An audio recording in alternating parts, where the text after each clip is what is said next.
Good morning, Mr. Kaloy. I will perform a baked product available at home.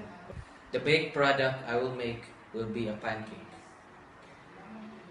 The ingredients are 2 cups of flour, 2 teaspoons of sugar, 2 teaspoons of baking powder, 1 cup of milk, 1 egg, and a bowl and a mixer. We'll mix the substance until it is smooth like this.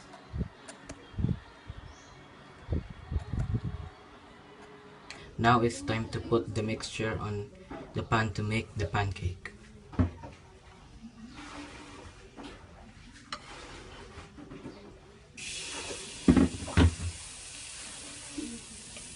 Now we wait until the side is turning brown and there are bubbles at the top. And that is the time when you flip the pancake. Now it is time to flip the pancake.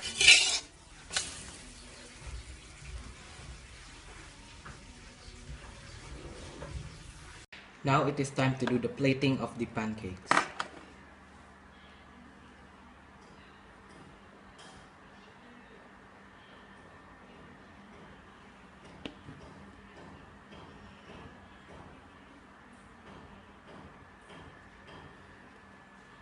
And that is the final product.